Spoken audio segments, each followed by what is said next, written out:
Tes, tes. Bismillahirrahmanirrahim. Assalamualaikum warahmatullahi wabarakatuh.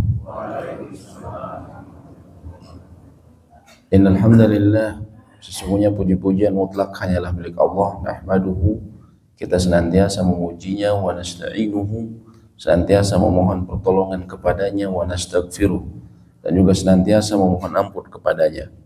Wa na'udzu billahi min syururi anfusina, dan kita mohon perlindungan kepada Allah dari keburukan jiwa kita, wa min sayyiati a'malina, dan juga kita mohon perlindungan atas buruknya amal yang telah kita lakukan. Man yahdihillahu fala mudhillalah, barang siapa yang telah Allah berikan dengan pemberian paling berharga dalam kehidupan, yaitu hidayah, maka tidak ada yang bisa menyesatkannya. Wa may yudlil fala hadiyalah, dan barang siapa yang Allah biarkan seseorang dalam kerugian terbesar dalam kehidupan, yaitu dibiarkan dalam kesesatan, maka tidak ada yang bisa memberinya petunjuk selain petunjuk Allah Subhanahu wa ta'ala. Asyhadu an la ilaha illallah wahdahu la syarikalah, saya bersaksi bahwa tiada Tuhan yang berhak untuk diibadahi dengan benar selain Allah, tiada sekutu baginya. Wa anna Muhammadan abduhu wa rasuluh, dan bahwa Muhammad sallallahu alaihi wasallam adalah hamba dan juga utusannya. Wa ba'du, Allah berfirman, ya ayyuhalladzina amanu taqullaha haqqa tuqatih, wahai orang-orang yang beriman, bertakwalah kalian kepada Allah dengan sebaik-baiknya takwa, wa la tamutunna illa wa antum muslimun, dan janganlah sampai kalian meninggal melainkan dalam keadaan berpegang teguh dengan agama Islam. Dan juga Allah berfirman, ya ayyuhalladzina amanu taqullaha wa qulu qawlan sadida, wahai orang-orang yang beriman, bertakwalah kalian kepada Allah dan berkatalah dengan perkataan yang benar, karena dengan berkata yang benar yuslih lakum a'malakum, Allah akan perbaiki amal-amal kalian, wa yaghfir lakum dzunubakum, dan mengampuni dosa dan kesalahan kalian. Wa may yuti'illaha wa rasulah, barang siapa yang selalu berusaha taat kepada perintah Allah dan Rasulnya, faqad faza fawzan 'azima, dia sungguh telah mendapatkan kemenangan yang agung. Wa ba'du, Nabi kita Muhammad SAW bersabda, fa'inal asdiqal hadithi kitabullah, sesungguhnya sebaik-baiknya perkataan adalah kitabullah, wa khairal hadi, dan sebaik-baiknya petunjuk adalah yang dibawa oleh beliau Muhammad SAW. Wa syarrul umuri muhdatsatuha, dan seburuk-buruknya perkara dalam agama adalah perkara baru yang diada-adakan. Wa kullu muhdatsatin bid'ah, dan beliau mengatakan setiap perkara baru yang diada-adakan adalah bid'ah. Wa kullu bid'atin dhalalah, dan bid'ah akan bisa mengantarkan pada kesesatan. Amma ba'du, falhamdulillahirabbil alamin. Bapak Ibu sekalian jemaah yang semoga Allah rahmati kita semua, kita lanjutkan kembali pembahasan mengenai sholat, ya. Alhamdulillah, setelah kita libur 2 pekan, Allah memberikan kita kesempatan untuk kembali bertemu.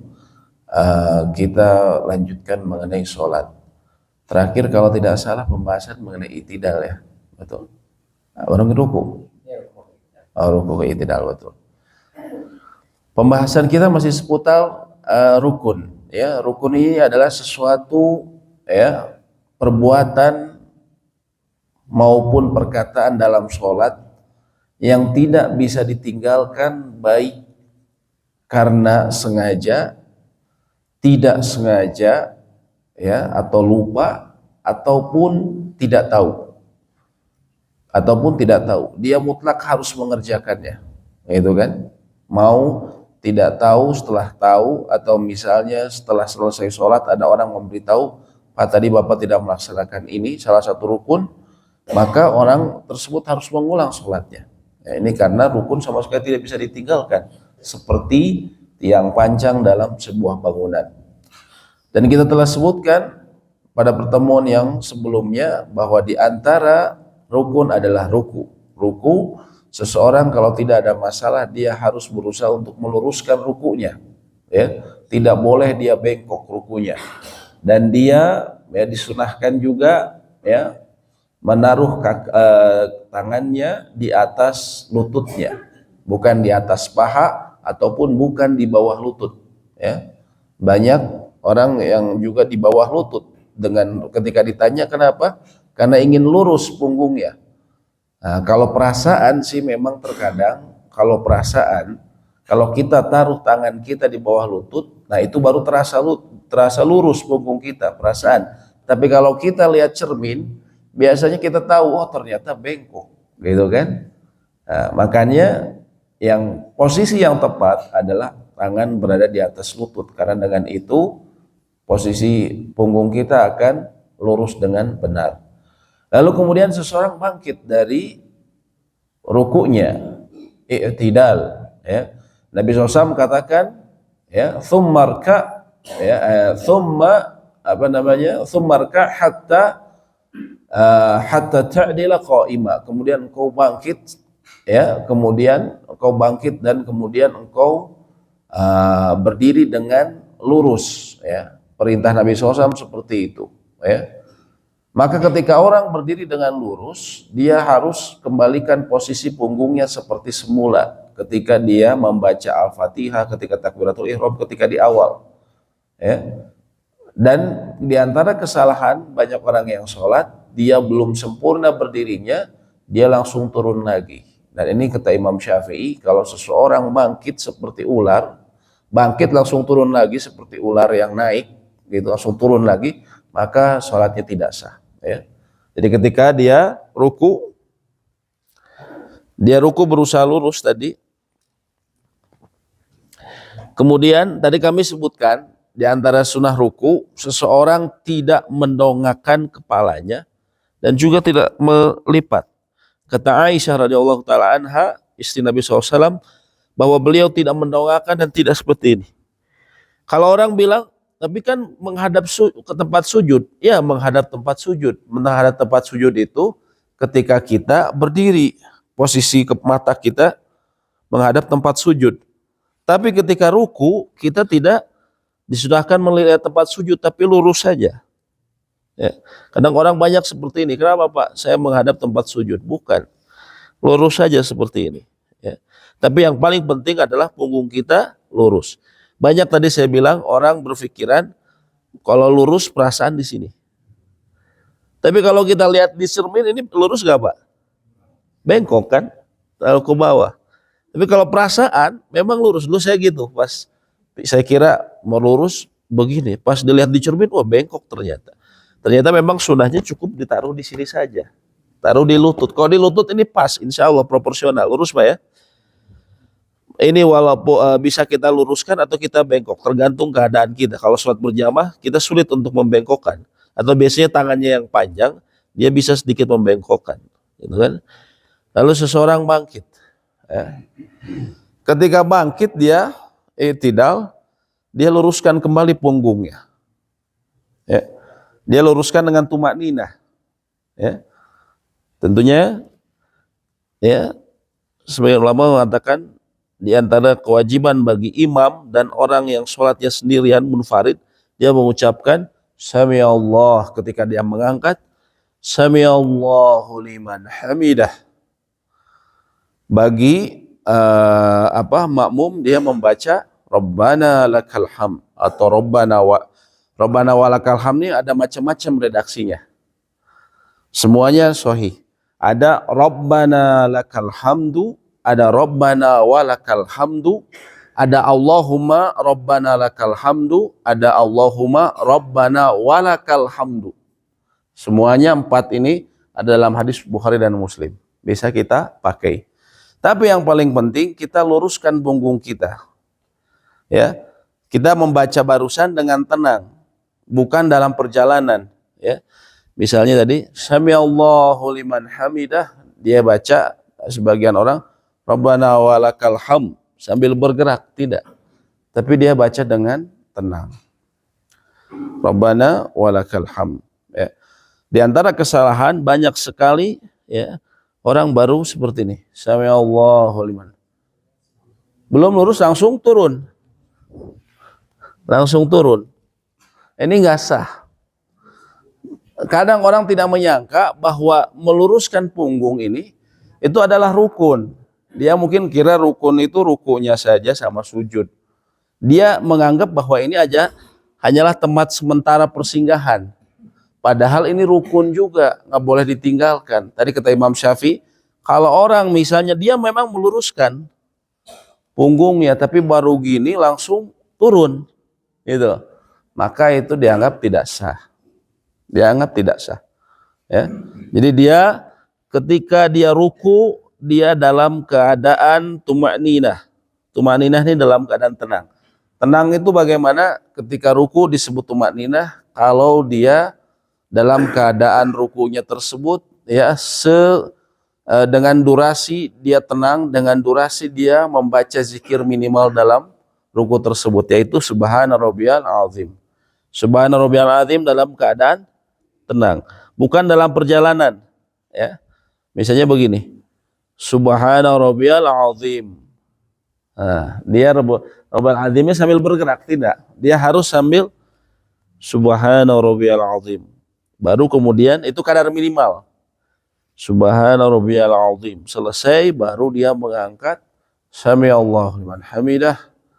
Lalu dia dengan tenang membaca Rabbana walakal hamd. Dia luruskan dulu punggungnya. Baru kemudian dia turun. Ini banyak sekali Nabi SAW juga memperingatkan orang yang sholatnya mematuk karena itu. Dia baru seperti ini, bangun sedikit, langsung turun. Ini banyak sekali, umum. Ya.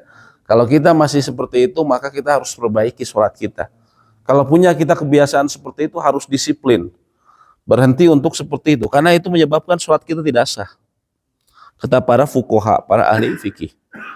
Baru segini, langsung turun. Atau dia baru begini, sebentar langsung turun juga. Jadi tenang dulu, berdiri, tenang. Makanya para imam juga ketika sholat berjamaah, dia harus tenang dulu. Tenang, agak lama sedikit tidak mengapa untuk memastikan orang meluruskan punggungnya, baru kemudian dia turun. Ya. Adapun ada beberapa zikir tambahan ya, misalnya Sami Allahu liman hamidah Rabbana walakal hamd, ada yang hamdan katsiran thayyiban mubarakan. Nah, tapi itu termasuk sunnah menambahkannya. Tapi yang penting posisi badan kita lurus. Posisi badan kita. Nah, ketika seperti ini ada sedikit ya perbedaan pendapat ulama, apakah ketika dia bangkit dia kembali meluruskan seperti ini atau kembali seperti ini? Kadang kita lihat seperti itu. Sami Allahu liman hamidah Rabbana walakal. Ada orang seperti ini. Ya. Manakah yang lebih tepat? Wallahu alam, karena ini memang terdapat setidaknya ada 3 perbedaan pendapat ulama. Yang pertama yang mengatakan bahwa dia kembali seperti ini. Yang kedua, dia kembali seperti ini. Pendapat yang ketiga, dia mengatakan bebas. Dia mau seperti ini atau seperti ini tidak masalah. Kesemuanya berdasarkan dalil yang sama, yaitu Nabi SAW dikatakan oleh sahabat yang melihat Nabi SAW. Kemudian Nabi SAW ketika beliau iktidal, beliau kembali kepada posisinya. Posisi tangannya kembali kepada posisi awal. Nah, posisi awal ini para ulama berbeda pendapat. Maksudnya yang begini atau yang ini, gitu kan? Saya berbeda pendapat. Adapun jumhur atau mayoritas ulama mereka mengatakan yang dimaksud posisi awal itu adalah begini, ya begini. Nah, memang ada sebagian ulama tadi ada yang mengatakan begini, seperti sebagian ulama Syafi'iyah. Makanya kita lihat ada beberapa pesantren yang di Indonesia yang seperti ini. Begitu juga di Saudi. Di Saudi juga ada sejumlah dalam madhab Hambali, ya contohnya ulama-ulama besar Saudi kayak namanya Syekh Abdul Aziz bin Bas, beliau memfatwakan kembali seperti ini. Makanya kadang kita lihat di Saudi juga seperti itu. Ada sebagian orang yang Sami Allahu liman hamidah. Mereka begini, ya. Namun ini tidak masalah. Namun kalau ditanya pendapat jumhur, maka jumhur meluruskan. Mayoritas ulama meluruskan. Setelah itu dia turun untuk sujud. Turun untuk sujud terkadang sering jadi perdebatan, ya. Mana yang turun duluan? Lutut atau tangan duluan? Itu kan? Atau tangan duluan, ya. Sebagian memang ada riwayat yang menyatakan beliau lutut duluan, ada yang menyatakan riwayat tangan duluan, ya. Kemudian juga ada yang mengatakan kan kita tidak boleh seperti unta. Nabi SAW mengatakan seperti unta, begitu kan? Nah, seperti unta ini yang mana? Yang ini atau ini duluan? Nah, ini yang masalah, gitu kan? Kalau Bapak Ibu lihat di YouTube-nya ada orang Arab, Orang yang bilang tangan duluan, nih jangan seperti unta. Unta itu kan dengan lutut. Ya. Nah, orang yang menganggap bahwa lutut yang duluan, ya, mereka juga buat video gambar unta turun. Yaitu mereka bilang, nah, unta itu dengan bagian depan duluan. Jadi yang benar pakai lutut duluan, sama-sama pakai unta objeknya. Gitu. Jadi mana yang benar ya? Yang benar Allahu a'lam bisawab ya. Para ulama katakan ringkasnya mereka berselisih pendapat itu masalah afdoliyah saja. Mana yang lebih afdol? Ini atau ini duluan? Ya. Namun ya masalah apakah kita mau ini duluan atau ini lutut duluan atau tangan duluan? Sebenarnya tidak masalah, hanya masalah afdoliyah saja. Kalau mau bicara yang sebagian ulama tadi yang tangan atau ini berapa dalam mazhab Imam Malik, adapun mayoritas atau jumhur mereka cenderung lutut duluan. Kalau mayoritas, ya.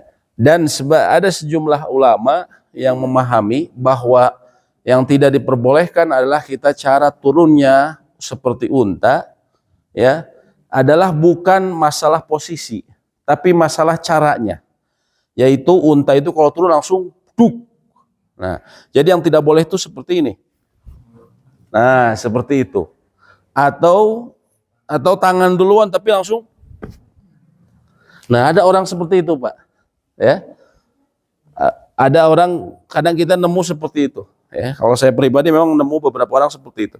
Ada yang dia langsung jatuhkan, duk. Biasanya kalau lantainya kayu itu kedengeran, duk. Ataupun dia tangan duluan tapi langsung keras. Nah, itu yang disebut cara seperti unta. Ya. Adapun posisi tadi adalah masalah afdoliyah.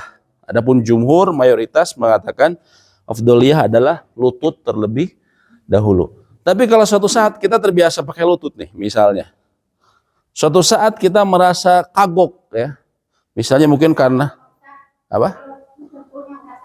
Ya nggak apa-apa. Pakai tangan nggak masalah. Termasuk posisi kita lagi kagok misalnya. Lagi susah, kita mau turun, mau ini duluan susah, maka boleh kasih tangan duluan, tidak masalah. Karena itu tadi masalah afdoliyah. Tidak berpengaruh pada sah atau tidak sahnya. Kalau kita merasa susah dengan lutut, maka tidak mengapa. Kita tangan duluan, seperti itu. Lalu kemudian, ya tentunya tadi bahwasanya turun dari sujud, turun dari ruku, turun dari i'tidal, itu bukan disebutnya bukan ruku, sehingga tadi hanya afdoliyah saja mana yang duluan.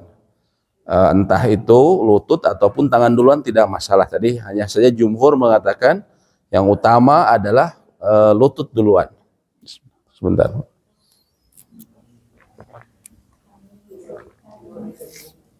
Kemudian seseorang sujud.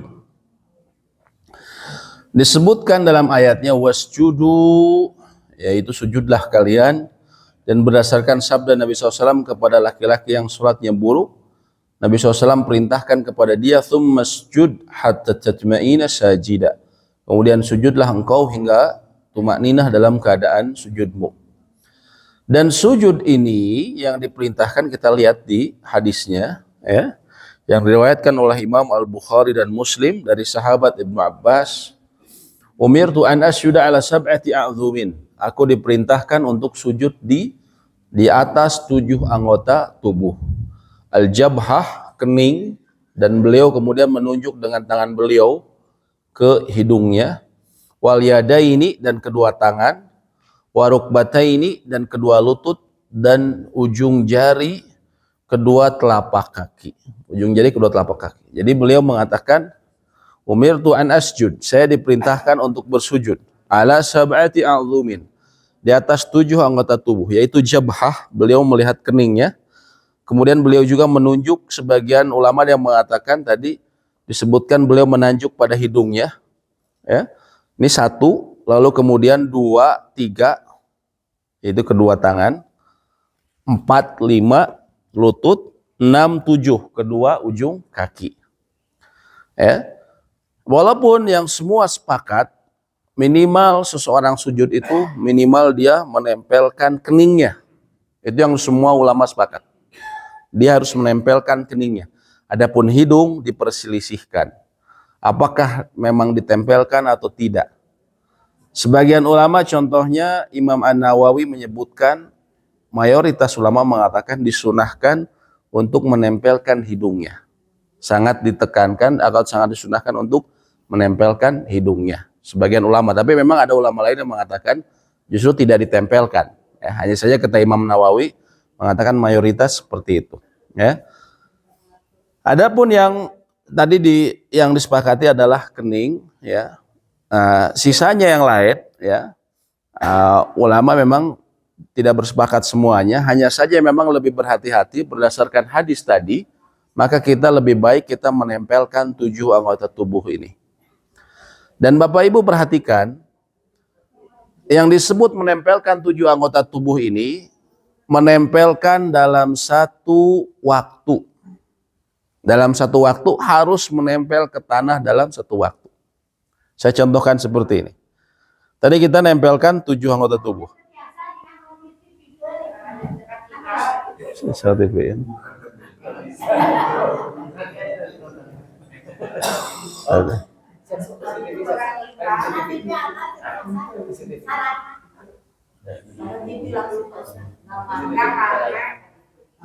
CCTV bisa?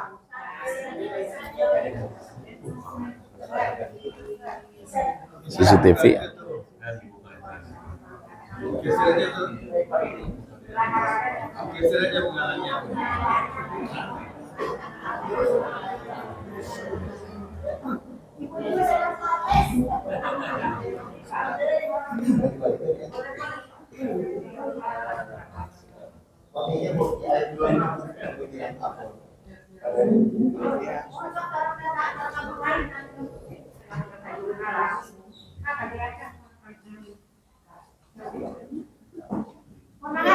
Ya, jadi di tengah.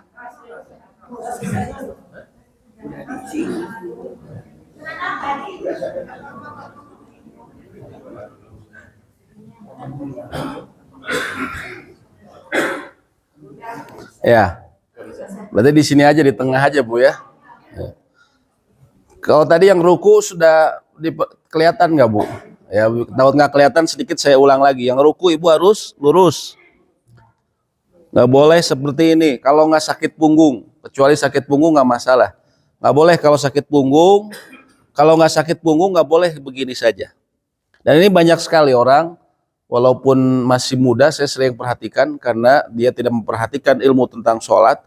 Banyak orang seperti ini. Allahu Akbar. Sami Allahu liman. Langsung turun. Itu banyak sekali. Bukan saja orang yang tua sakit punggung, tapi anak muda pun banyak. Ya, banyak anak muda cuman begini saja, Allah, sami Allah. Dia simpan di paha, dia nggak lurus. Padahal badannya kekar, nggak ada masalah sama punggungnya, cuman gini saja. Sami Allah. Allahu Akbar. Nah, ini nggak sah sholatnya. Ya. Berarti dia kadang juga nggak rusuh, dia kadang santai, hanya saja karena dia tidak tahu, dia tetap begini saja. Tetap begini, sami Allahu liman hamidah. Dia nggak lurus, ya. Maka dia harus lurus. Kemudian tadi ketika turun, tadi yang nggak boleh Bu, artinya bukan masalah tangan atau kaki, yang nggak boleh itu kalau Ibu langsung ngejeduk. Nah itu yang nggak boleh. Ataupun langsung dengan tangannya.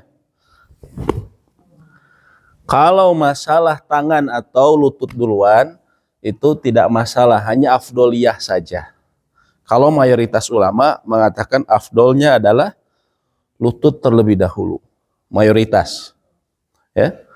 Namun mereka mengatakan tidak masalah kalau seseorang lagi misalnya ada masalah lututnya, atau misalnya lagi posisinya kagok, dia tangan duluan, tidak mengapa. Seperti itu. Itu mengenai ruku dan itidal, dan juga tadi itidal Ibu harus lurus Bu ya. Jadi setelah ruku tadi Ibu harus benar-benar lurus. Jangan baru sedikit sami Allahu liman hamidah. Ada orang sengaja Pak, kalau lagi berjamaah, dia nggak mau rugi. Dia nunggu, dia pelan-pelan. Sami Allahu liman hamidah. Dia nunggu imamnya, dia pelan-pelan. Rabbana lakal hamd. Nunggu imamnya Allahu Akbar, dia langsung turun. Nah, kata orang apa, ngepur kata bapak-bapak ya. Dia nggak mau rugi gitu, jadi dia udah setengah jalan. Ini nggak boleh.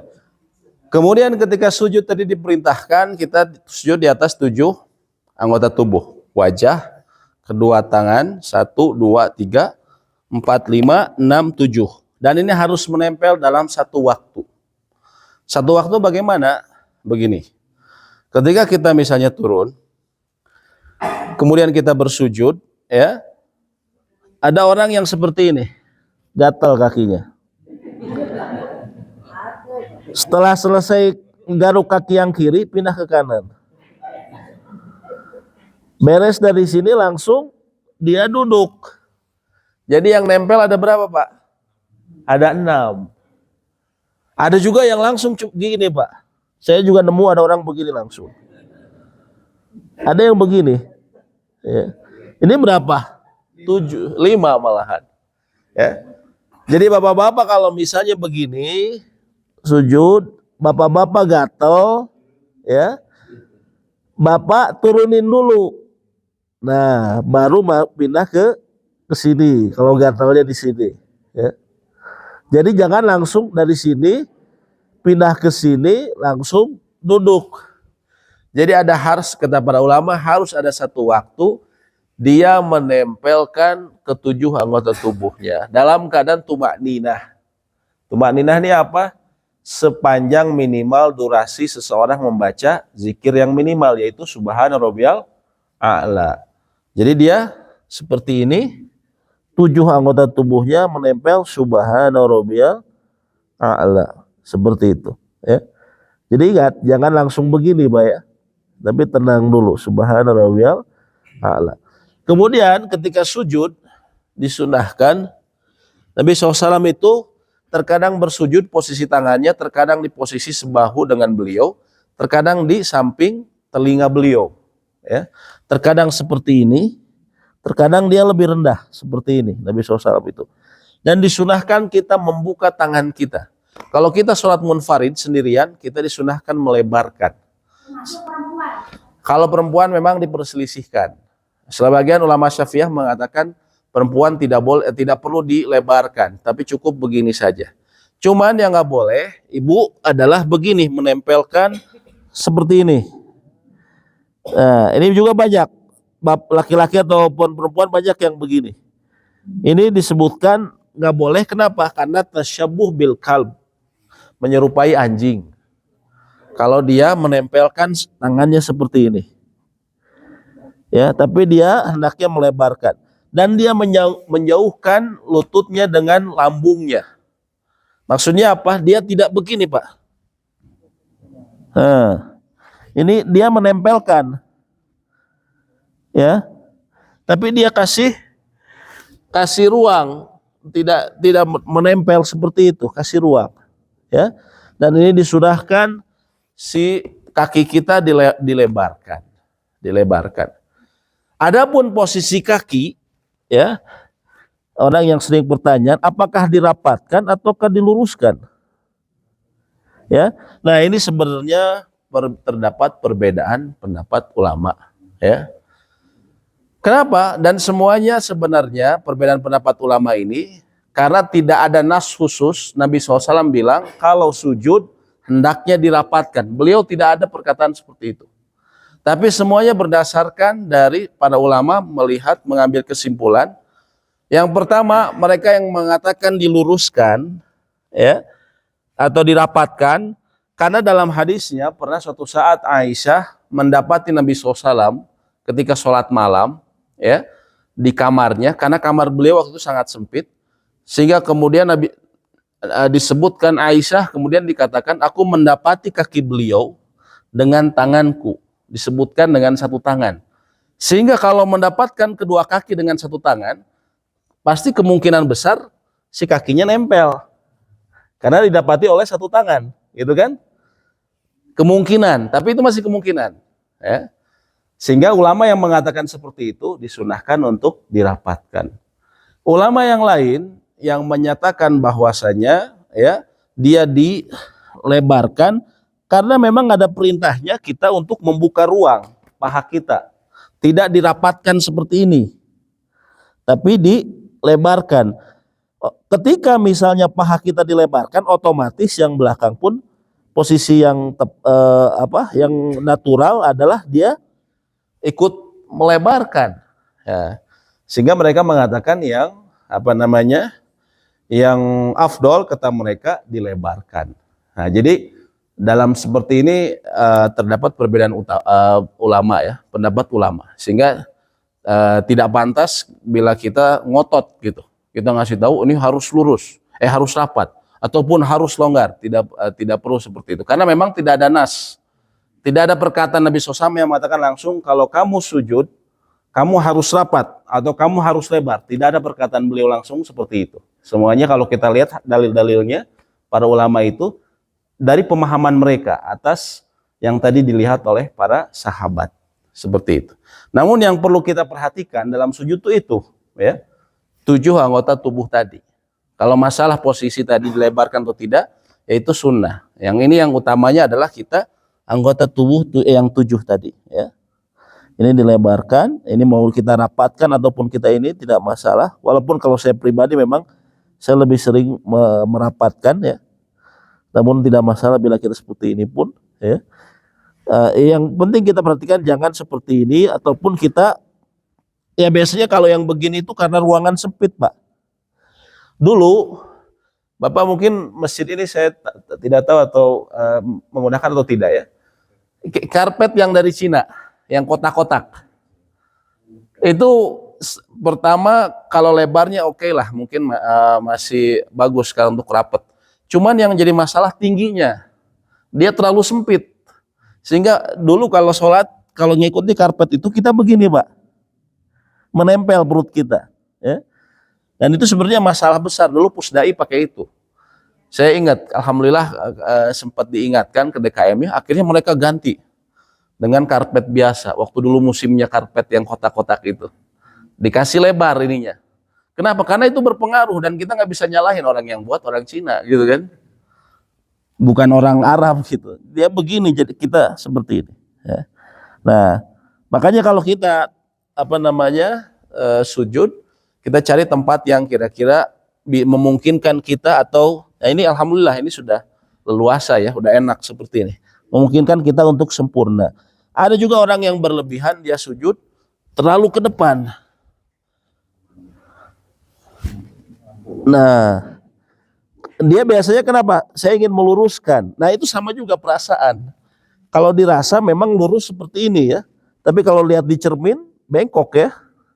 Ini nggak lurus. Dia ingin meluruskan ininya. Memang disunahkan ini tegakkan, diluruskan. Tapi ketika hanya perasaan saja, akhirnya malah berlebihan. Ya, jadi yang benar adalah cukup kita sesuai dengan porsinya, ya seperti ini. Adapun tangan disebutkan bahwa beliau ya seperti ini, ya tidak melebarkan seperti ini. Ya, seperti itu. Itu mengenai sujud. Ya. Kemudian seseorang setelah sujud,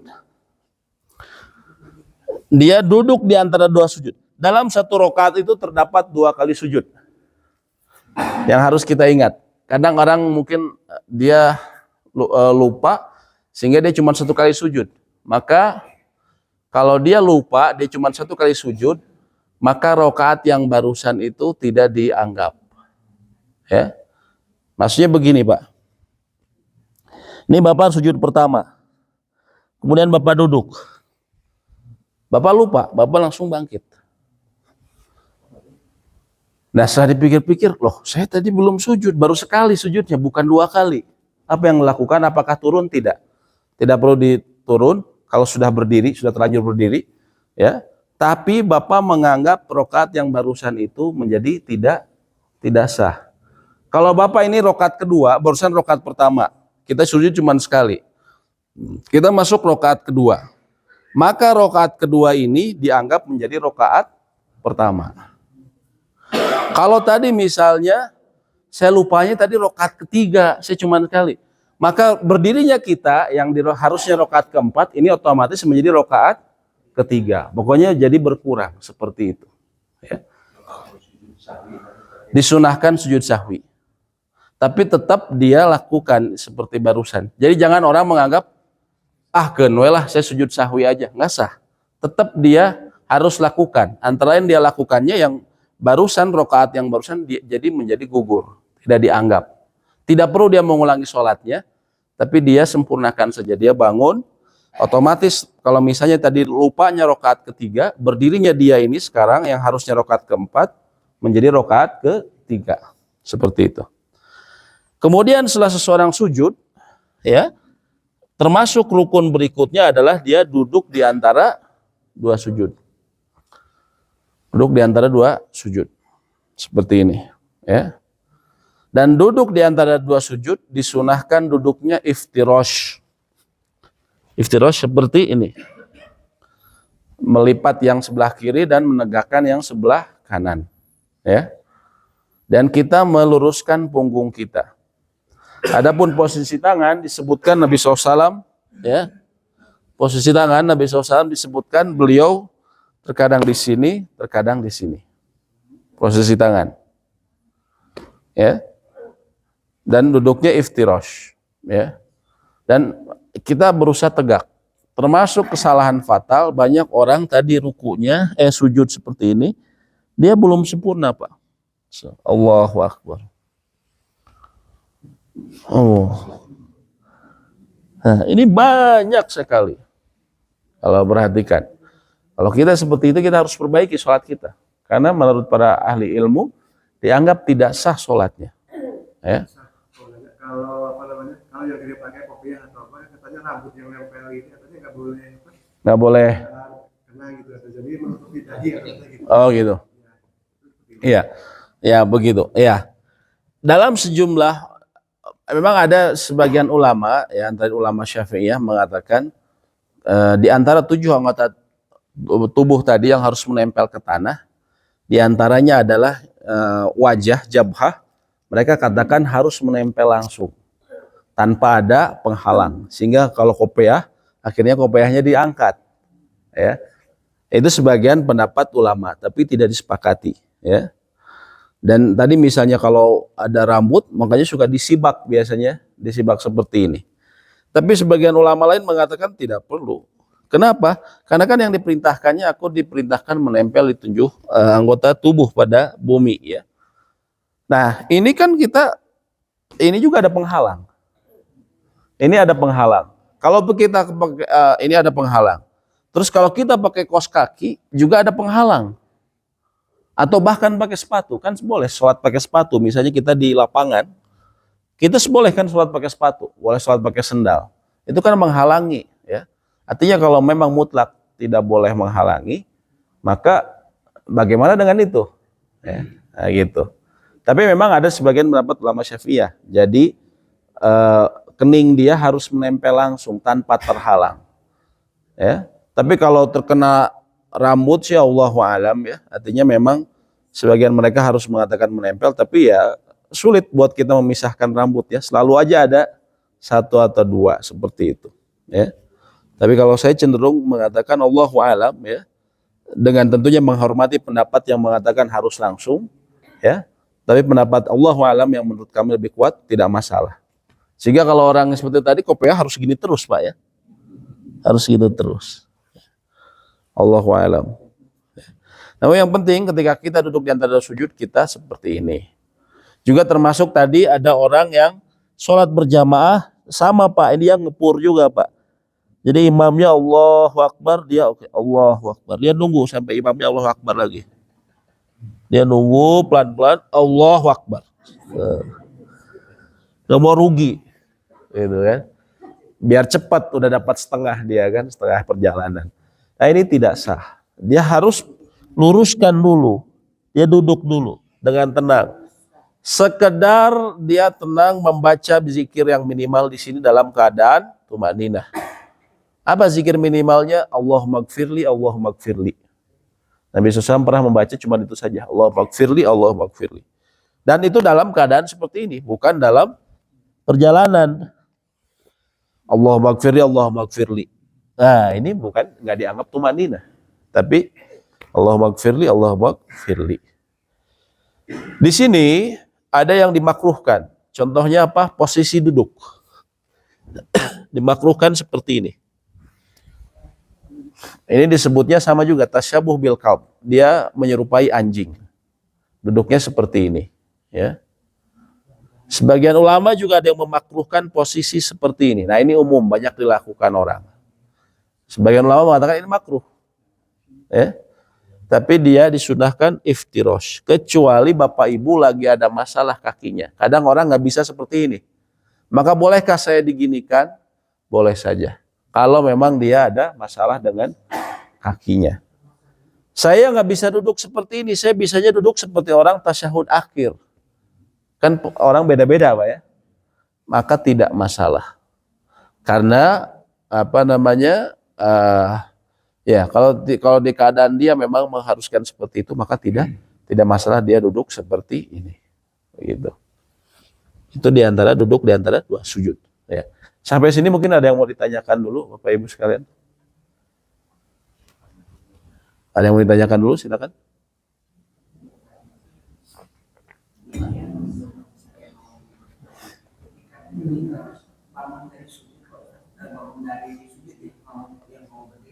Ya.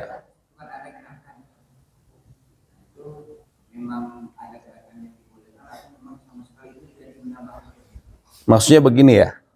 Apakah bangkit, misalnya bangkit dari sujud. Habis kita udah sujud kedua kalinya, apakah duduk seperti ini? Ataukah langsung gitu maksudnya ya? Coba bisa diperlihatkan. Di sini aja, di sini. Iya. Iya. Memang kita duduk dulu. Nah, tapi ketika bangunnya, nah terkadang ada yang begini. Satu itu. Ada yang bagaimana? Asalnya kan segini. Terus ada yang jadi agak melebar kakinya. Oh, dia rapihkan lagi. Oh, nggak masalah. Oh, boleh. Nggak masalah. Enggak. Dia kan merapihkan kembali, nggak masalah. Itu bukan gerakan yang dilarang. Artinya itu gerakan karena hajat, bukan gerakan yang sia-sia. Yang tidak diperbolehkan itu gerakan sia-sia. Dan gerakan sia-sia ini tidak boleh kalau dilakukan. Sejumlah ulama mengatakan 3 kali berturut-turut, nggak boleh. Dalam mazhab Imam Syafi'i 3 kali berturut-turut. Kalau dalam ulama lain mengatakan yang penting secara urf, secara menurut pandangan manusia umumnya itu termasuk perbuatan yang banyak. Tapi perbuatan yang sia-sia. Kalau kita tadi bangun, terus kita kemudian, apalagi kalau sholat berjamaah, dia merapihkan, ya, dia merapihkan, ini nggak masalah, insya Allah. Karena dia karena hajat, ingin merapihkan seperti itu. Ya, kalau duduk di antara dua sujud, kalau bangkit dari sujud, apakah langsung berdiri, ataukah dia duduk dulu? Ini disebutnya jilsah al-istirahah. Duduk istirahat, baru kemudian dia bangkit. Ya, baru kemudian dia. Mana yang utama? Ya. Sebagian ulama Syafi'iyah mengatakan yang utama seseorang duduk dulu. Dan ini pendapat juga diikuti oleh atau difahami oleh Syekh Muhammad Nasruddin Al-Albani yang menulis sifat sholat Nabi SAW. Beliau termasuk yang menguatkan pendapat disunahkan duduk dulu. Karena memang ada contoh dari Nabi SAW seperti itu. Tapi jumhur ulama, mayoritas ulama mengatakan yang disunahkan karena juga ada riwayat dari Nabi SAW dan hadis, dia langsung bangkit kalau nggak ada masalah. Tapi kalau dia ada hajat, ada kebutuhan, dia susah untuk bangkit langsung, mungkin karena usia tua ataupun ada sakit, maka dia boleh duduk istirahat terlebih dahulu. Jadi tidak selalu bangkit duduk istirahat ini tidak selalu dilakukan ya menurut mayoritas, tapi karena apa? Hajat. Karena ada kebutuhan, maka dia boleh duduk terlebih dahulu ya. Lalu kemudian dia bangkit ya. Ada orang bangkitnya begini, ada yang bangkitnya pakai perep gini. Ya, seperti ini. Apa bedanya ya? Sebagian ulama mengatakan, kalau ringkasnya begini, mayoritas sih begini, mayoritas ulama. Ya. Ini karena memahami hadis Nabi SAW, dikatakan bahwa Nabi SAW itu bangun seperti beliau melakukan takjin. Takjin itu seperti orang Arab dahulu, mereka membuat roti. Ya. Membuat roti. Nah, mayoritas ulama menganggap membuat roti itu begini caranya. Kan begini, Bu. Nah, bukan begini. Ya, kecuali mungkin kalau di zaman kita yang suka boxer gini. Tapi nggak begini, gitu kan? Sehingga mayoritas ulama mengatakan yang lebih tepat begini, bukan begini. Ya, walaupun memang ada pendapat seperti ini. Ya. Seperti kalau Bapak Ibu baca sifat sholat Nabi SAW, Syekh Albani beliau menguatkan pendapat seperti ini ya. Tapi kalau kata Imam Nawawi, umumnya ulama memahami seperti ini. Kalau duduk di antara duduk istirahat, bangkitnya adalah tangannya seperti ini. Baru dia bangkit seperti itu. Begitu. Baik, silakan ada yang mau ditanyakan lagi, Bapak Ibu sekalian.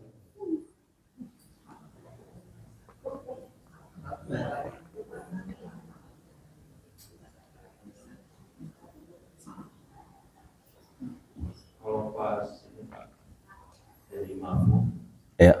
bangkit itu dulu imamnya Ya. berdiri atau begitu Ya. Kapan imam atau makmum bangkit? Ya, ketika sholat berjamaah, jawabannya ketika imam selesai mengucapkan Allahu Akbar, baru dia bangkit. Dan hendaknya seorang imam ketika mengucapkan Allahu Akbar, dia harusnya bergerak terlebih dahulu. Ya. Disebutnya takbir al-intiqal, takbir perpindahan. Ya. Takbir perpindahan itu antara satu rukun ke rukun berikutnya. Ini dari sujud dia bangkit. Allahu Akbar. Ya. Jangan dia masih di sini. Allahu Akbar. Dia masih jauh. Nanti kepihilaan, makmum ngeduluin. Sedangkan makmum tidak boleh mendahului imam. Kata Nabi SAW, hendaklah takut salah seorang di antara kalian yang mendahului imam, kepalanya akan dibangkitkan dalam keadaan sebagai kepala keledai pada hari kiamat. Hadisnya sahih riwayat Imam Bukhari Muslim. Jadi orang yang suka mendahului imam nanti akan dibangkitkan menjadi sebagai kepala keledai. Jadi nah untuk menghindari seperti itu, makanya imam dia bergerak terlebih dahulu, baru kemudian dia Allahu Akbar. Kira-kira posisi yang tidak didahului oleh makmum. Ada juga orang yang karena tidak ingin didahului oleh makmum, dia baru mengucapkan Allahu Akbarnya setelah dia sampai di rukun berikutnya. Allahu Akbar. Ini pun tidak tepat. Karena takbir barusan disebutnya takbir al-intiqal. Intiqal itu perpindahan. Jadi dilakukan saat satu rukun ke rukun berikutnya. Bukan udah selesai baru kemudian dia mengucapkan Allahu Akbar. Ya. Biasanya banyak juga saya lihat imam-imam ketika sujud, ya. Allahu Akbar. Dia ketika sujud baru dia mengucapkan Allahu Akbar. Harusnya ketika dia bergerak. Dia untuk misalnya menghindari orang mendahuluinya, maka boleh dia baca ketika udah mau akhir. Sudah mau nyampe baru Allahu Akbar. Tapi masih dalam gerakan perpindahan. Bukan setelah nyampe baru dia mengucapkan Allahu Akbar. Seperti itu. Nah, jadi seperti itu Pak ya. Makmum kalau misalnya imamnya disiplin seperti itu, maka dia aman. Kalau imamnya bilang Allahu Akbar, selesai dia ikut, itu sudah aman. Nggak akan mendahului. Gitu. Silakan. Bagaimana cara mengetahui orang yang sholatnya sering mengaduk-aduk? Karena di lingkungan saya ada seorang jamaah yang dari dulu sholatnya itu sering mengaduk-aduk. Jadi berdiri dari rukuk itu dia tidak sempurna langsung sujud lagi gitu. Iya. Itu sering diperingatkan sama jemaah yang lain, kalau yang seperti itu lagi sholatnya, tapi dia tetap kusut, tidak mau mengalahkan. Iya. Bagaimana caranya? Pertama bisa didoakan, karena yang merubah hati itu hanya Allah, ya, yang bisa membuka hati seseorang. Yang kedua apa? ditarik ke sini Pak, suruh ikut pengajian. Itu karena al ilmu nur, kata Nabi SAW, kata para ulama, ilmu itu cahaya. Seseorang dengan ilmu insya Allah akhirnya mengetahui bahwa apa yang dilakukannya benar atau salah, harus ada timbangannya, yaitu ilmu, gitu kan? Yang ada petunjuknya dari Al-Quran dan As-Sunnah. Ya. Jadi seperti itu, diajak saja, ikut ajak pengajian. Kalau enggak, ya buat pengajian di tempatnya. Gitu. Biasanya orang, itu sering juga saya ditanya seperti itu, gimana saya mau nasihatin di keluarga saya begini-begini. Ya susah kadang kalau mau nasihatin langsung. Kalau kita dibawa langsung juga khusus menasihati dia, terkadang orang tersinggung, gitu kan. Cara yang paling aman gimana? Buat aja pengajian keluarga, gitu kan. Jadi ceritanya menasihati bersama-sama, padahal tujuan yang utama adalah dia. Itu biasanya lebih bisa menerima, ya, dibanding nasihat langsung biasanya seringkali tersinggung. Ya seperti itu. Allahu a'lam bishawab. Ya. Silakan, ada lagi yang menanyakan ibu-ibu? Yang dari sujud itu Allah sampai itu Allah sampai dia. Ya, kepanjangan. Ya. Sehingga kita ngomong itu kesal ibarat. Irahabarna ieu teh. Ya. Sebenarnya kalau ditanya masih sah apakah sah, ya sah masih. Cuman memang sebagian ulama yang mengatakan tidak perlu memang memperpanjang. Mereka mengatakan yang disukai adalah biasa saja Allahu Akbar. Ya, Allahu Akbar, ya. Itu saja seperti itu, ya. Mungkin kalau seperti itu diingatkan saja supaya tidak panjang. Kesel nungguan ibu-ibu gitu. Misalnya, ya. Allahu Akbar. Dan juga sering ada orang yang salah, ya. Di masjid kami juga pernah kejadian seperti itu. Dia memutus bacanya Allah Akbar. Kita pernah bahas waktu takbiratul ihram, ya. Tidak boleh diputus kayak gitu, kecuali diputus oleh waktu yang sangat pendek. Ya, Allahu Akbar. Kalau misalnya pendek atau karena ketidaksengajaan, misalnya batuk, Allah Akbar, itu tidak masalah. Ya. Tapi kalau Allah Akbar, nah ini masjid kami ada yang seperti itu sebagian ulama mengatakan tidak boleh. Karena beda Allah. Jadi suatu semacam dua kata yang berbeda. Padahal ini harusnya Allahu Akbar. Karena hu di sini ada fungsinya. Kalau dalam bahasa Arab disebutnya dia mubtada, dia yang dijelaskan itu apa? Allah, gitu kan. Hu di sini ada fungsinya, gitu. Ataupun orang yang termasuk salah takbir, a-nya kepanjangan. Kalau ini nggak boleh. Kalau tadi Allahu Akbar masih sah. Tapi kalau dia Allahu Akbar, nah itu yang keliru. Karena dia berubah arti. Allahu Akbar sama dengan apakah Allah Maha Besar. Jadi meragukan. Begitu Pak ya. Bapak-bapak ada yang mau ditanyakan? Iya. Iya, mangga Ibu, ya. Saya punya riwayat secara subjektif. Iya. Sehingga kalau katanya kata grafis, kalau duduk tahiyat akhir itu kan kayaknya gitu ya. Iya. Nah, itu akan Tawaruk akan memicu oh iya. Iya. Iya. sehingga saya kalau sholat sunnah tahiyat akhirnya duduknya begini aja gitu. Iya. Iya. Tapi saya usahakan kalau sholat wajib tetap aja begitu. Tawaruk ya. Ya, kenapa? Nggak apa-apa. Karena nanti di antara duduk yang rukun yang tidak boleh ditinggalkan adalah duduk tasyahud akhir. Dan duduk tasyahud akhir ini yang rukun adalah duduknya. Adapun posisi duduknya, mau dia tawaruk, tadinya ngeyeng kata ibu, ataupun iftiros, satu ditegakkan, itu posisinya sunnah. Ya, misalnya kita di Masjidil Haram penuh padat, atau di masjid yang memang sangat padat. Ibu biasa, bapak ibu misalnya biasa sholat isya di akhirnya begini kan, tawaruk. Tapi karena posisi nggak ini, kita akhirnya duduknya seperti ini. Apakah sah? Sah. Atau karena punya sakit, apakah sah saya duduknya seperti ini? Sah. Ya, karena apa? Rukunnya itu duduknya. Dia yang penting dia duduk. Tapi posisi duduknya begini ataupun begini itu sunnah sebenarnya. Ya, Yang sunnah, sebagian ulama memang tidak disepakati. Sebagian ulama mengatakan posisi yang tasyahud akhir yang sunnah tawarruk seperti ini, ya. Tapi ini adalah sunnah. Jadi yang rukun adalah duduknya. Jadi walaupun yang penting ibu duduk, walaupun ibu duduknya seperti ini tidak masalah, ya.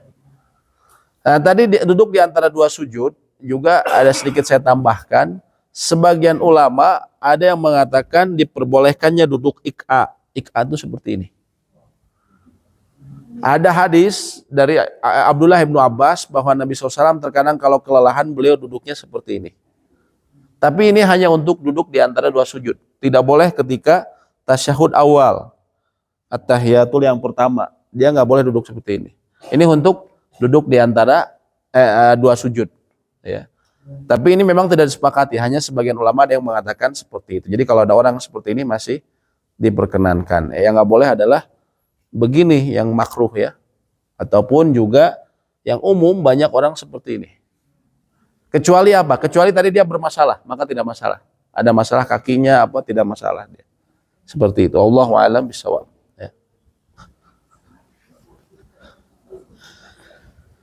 Baik, demikian yang bisa kami sampaikan. Semoga memberi manfaat. Insyaallah kita lanjutkan tadi pembahasan terakhir mengenai duduk duduk di antara dua sujud ya.